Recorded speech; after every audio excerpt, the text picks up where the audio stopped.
Hey friends, it's Robin. Welcome back to my channel. Today we're going to be talking about 2025, what the plan is, what my goals are, kind of looking back on last year. I know a lot of people have been making these videos, so hopefully you're not completely burnt out on them, but I thought this would be the best way to just kind of like reflect back on the year, talk about how it's gone, where I've been, and what the game plan is moving forward. If you have been here for a little while, last year I think I posted like 5 or 6 videos the entire year after the month of January. I went into 2024 with really big goals. I had all these plans for my content and my channel and my life, and I was ready to tackle all of those things. And right at the end of January, I found out I was pregnant, and pretty much everything changed. Everything changed from there. All my goals had to be readjusted, and my life just ended up looking so much different than what I had planned it to be. My daughter was born in September, right at the end of the month, and it has been just kind of it was a big year of change, just all around. And because of that, I really had to pick and choose my battles. I hated being pregnant. I did not do well with pregnancy.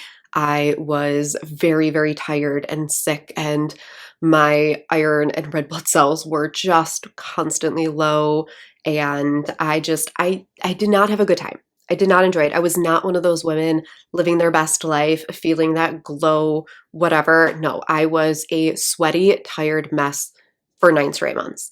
I could not really do anything beyond the bare minimum. I couldn't. And the 3 months or so that I had of maternity leave was really just getting used to the new routines and schedules and having another person in our life. And it has been a very hard transition going from maternity leave back to working full time. While I was gone, like the environment where I work has really changed. My daughter's in daycare, and trying to manage our morning routines and getting her to daycare and me going to work and needing to do all the house stuff and then picking her up from daycare and trying to find time with my husband. It's been a lot of transition. And so the whole theme for this year is to reset, to refresh, figure out what this stage of my life looks like. So I wanted to make this first video back, just kind of a little chit-chatty discussion about what that looks like channel-wise, content-wise, for paperbacks and planners just as a whole. So I have 10 goals. A couple of them are really specific and like basic goals, and a couple of them are like broader ideas, but I thought it would be a good way to just kind of like chat about how I'm feeling about this channel and where I kind of want things to go. My first goal is my numbers goal, my number of books that I want to read in 2025. It's 100 books. If you watched my 2024 reading goals, I talked about how I was going to up it to 200 books because I had read way past 200. I could definitely do it again after the first trimester. I quickly realized that no, that was not going to work out. So I downed it back to 100. And quite honestly, the only reason that I even got as high of a number as I did was because of the readathon I participated in June, where I read like 44 books or something like that. So we're going to stick with 100. It is January 13th today, and I have finished 2 books. 2. My reading is just, it's so different now. If at any point this starts feeling like, if I start feeling a lot of pressure about this, I'm just going to down it. It's not that serious. It's not that big of a deal. I'll just lower this number if at any point it starts to stress me out. The second goal goes kind of hand in hand with that, but I really want to start using Storygraph. I'm not completely giving up on Goodreads. I have so much in Goodreads that I don't know how to walk away from it entirely, but I do want to be exploring some of these other platforms. I hate the new Goodreads challenge page. It is, somehow they made it worse. Why, if I click on a book, does it pop up a pop-up in order for me to get to the page?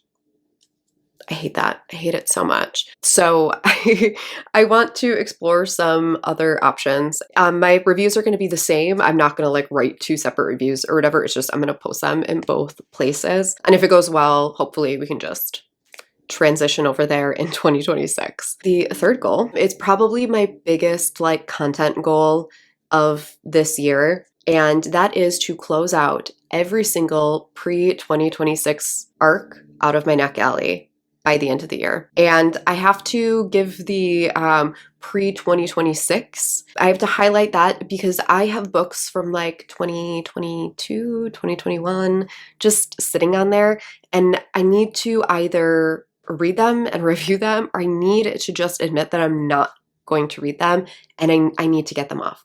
I'm up to 4 pages on NetGalley, and it's a problem. Not only do I have those really, really old ones, but I have 13 lingering 2024 reviews that I need to write of books that I read and never reviewed. One of them was my favorite book of the entire year. I never reviewed it. I need to get all of that taken care of. All of those lingering ones that I'm like, I'll read it one day. Girl, you're not gonna read it. Get it off of your NetGalley. All of the 2024 reviews that I still need to write.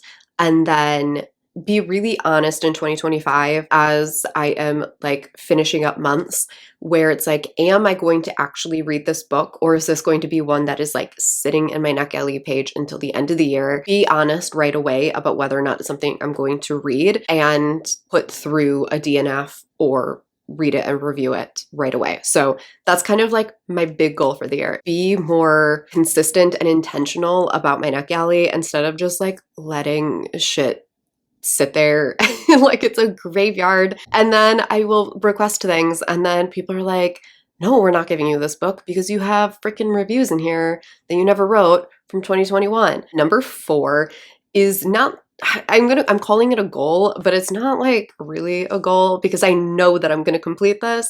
But it is to, I don't want to say participate, to co-host, I guess, 2 read-alongs and 1 readathon. I know what 2 read-alongs I am doing, and we are already talking about the readathon. So I know that these are things that I'm going to do, but I do want to put them in there because like I'm up with the opinion that when you're making goals, make some of them achievable so that I get that feeling of satisfaction that I am accomplishing something, and it keeps me moving and pushing to complete some of the other goals. So 2 read-alongs, 1 readathon. This is not including the Queen's Thief read-along that I am still doing with Heather from AUDIOBooktubes. That one's already in process. This is 2 additional read-alongs. I do think an announcement for one of them is coming in the next like month or 2. Number 5 is I have 10 TBR challenges for the year, which sounds like a lot. It's like, why would I have 10 TBR challenges? But a lot of them overlap, and most of them are pretty simple. So I am doing the 2 Buzzwordathon challenges that were created by Kayla from Books and Lala, and then Izzy from Happy for Now is doing a 25 and 25 over on her Patreon Discord. And every single month you will get about 2 prompt drops randomly. I've already completed the first ones for both of these. The remaining 7 challenges, did I count that right? Are all mine. So I created all of these templates, and they are over on Instagram. They're in a highlight. I made these because I just really like filling out bingo boards. I don't know what it is. I just find it so satisfying to add books to these templates. Really gets that dopamine hit. There's a cover one, a title one. There's a scavenger hunt that is just like a bunch of random things that are common in books. And then there are 2 micro trope ones. One is just general tropes covering all genres, and the other one I'm calling a spicy edition, and it's just like very romance specific tropes. So I am planning to do all of those. I really want to make it kind of like a really chill monthly vlog where we just like complete my monthly challenges in as few books as possible. We'll see how it goes. I'll talk in a little bit about how I am trying to set realistic expectations for myself, for this channel, for content, things like that.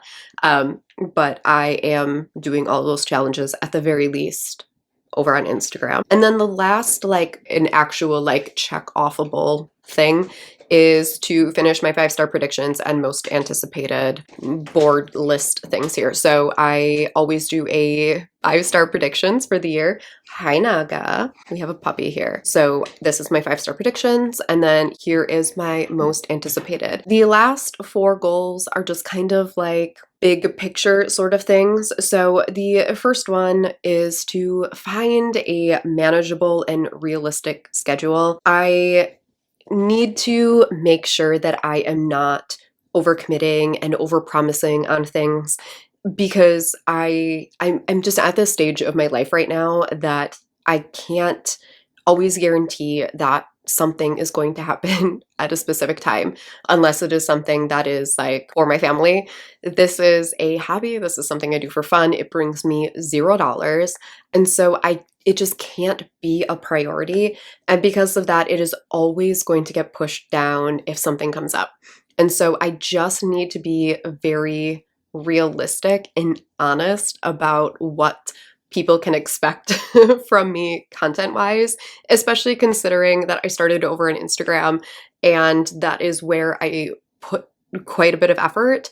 And even beyond that, reading is my actual hobby. Like that is the hobby that I do for me that brings me the most joy. And so if hobbies need to drop off, it's not going to be reading. It's going to be some of these like other things. My kind of like vague goals in my mind are kind of like a three tier.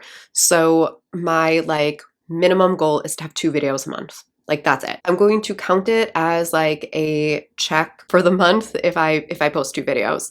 But my actual goal will be 4. Ideally, I would like the 4 videos to be once per week. And then my stretch is anything beyond that. And as the year goes and my daughter gets older and we kind of settle into this regular routine of daycare and work and things like that, hopefully I can alter that a little bit or whatever, but who knows? Maybe it'll get worse.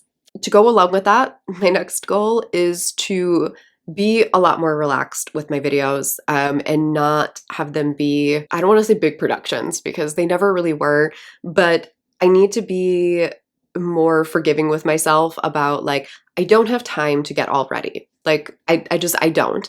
I don't have time to make sure that my hair is done and I have a full face of makeup and I can like change outfits and like make it this big thing. I have to like just sit down wherever we are and film a video. So this is kind of going to be the vibe that we're going for with most of my videos. You get under eye brightener so that you don't have to see the bags under my eyes and mascara, and we're calling it good. Like that's it. And as you can see by my background, we are not in my office with my bookshelves because it is almost 4 p.m. right now and it gets dark, like the sun sets here at 4:20. And so we're actually in my nursery because this window faces west, and so we actually get a little bit of sunlight. We're gonna make do with what we can and just let go of all of those like expectations and pressures that we put on ourselves to make everything like the most aesthetic and just do the thing. Going to just let myself ramble sometimes and not be so worried about getting like everything to be like super concise and perfect in most of my videos. Part of what would take so long is I would redo my descriptions and things like that over and over again until I was happy with like how concise it was. And then I would have to edit all of those takes out. And I want to just let go of all of that stuff. It does not have to be perfect. Number 9 is to do some more prepping and scheduling of my content so that when I sit down to do the thing, I am not having to think so much about what it is that I need to do. And this is for pretty much all aspects of my content. It's for videos, it's for photos and stuff that I take, and it is for like templates and canvas and recommendations and stuff like that I do, where I need to set aside a time to batch prep things. So sit down and think about what photos am I going to take? What are they going to look like? What videos do I have on the horizon and what do I need to do to prep for that video? Is it a sit down video where I need to collect some books? Is it a TBR where I need to think about what I want to read? Is it a vlog? What books do I need to make sure that I have checked out? All kinds of stuff like that. When I sit down and actually go to make my February templates. I'm not thinking, oh shoot, what is the February flower of the month? I need to go look that up yet and figure out a color palette and like all of this stuff. I need to set aside time to prep these things and think about them before I sit down to actually do the thing. There's time that I can do that prep stuff while feeding or rocking her to sleep or whatever, where I don't necessarily need to be at my computer to do the stuff. I just need to like take screenshots. And so I can do that far easier than setting aside the time to actually sit down at my laptop and do the work. And when I have that time, I need to actually be able to do it and not like, I have 1 hour to take photos. What photos am I taking? I need to be able to just like, I have an hour to take photos and just take them really quick. So batch prep. And then once I have the stuff, to schedule it. That's going to be hopefully something to help with the like manageable schedule. And then the final goal is to continue my no buy of books. I did not buy myself a single book in 2024. Adult book, let me be very clear. Many children's books. But I stopped buying myself books. And here's why. I haven't read a physical book in almost 2 years. On top of that, I'm sent so many books at this point, which is not like a brag, but I'm part of Berkeley's influencer program. I'm auto-approved by a couple of publishers on NetGalley. I'm part of St. Martin Press's audio program. I'm part of Libra FM's audio program. I'm part of Penguin Random House's audio program. And so I get a lot of books. I use my library. I use Libby all the time. And I have a Kindle Unlimited subscription. And so I don't need to be buying physical books when I'm not going to read it that way anyways. I'm not, especially now that I have a child, a very young child, I don't have two hands ever. I never have two hands to sit there and hold a physical book because she is a Velcro baby. I now read on my phone more than anything else. And so I don't need to be buying books. Like I said, it doesn't apply to children's books because I buy my daughter a lot of books and I'm not sorry about that one. So those are the big content channel goal things. And like I said, my like main life goal this year is to really reset our routines and figure out what works for our family, because it is such a big transition.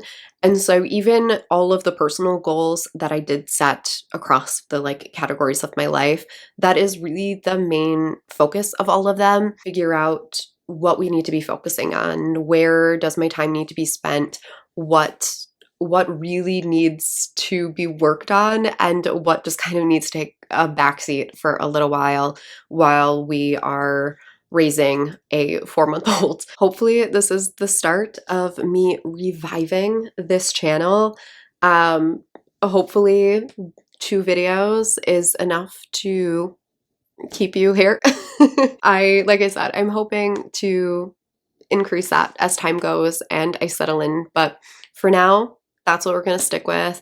Let me know how your 2024 went. Let me know if you have any 2025 goals. I'm always really curious what it is that people are focusing on in a new year. So thank you all so much for watching. If you made it to the end of this video, I will see you in my next one. Bye.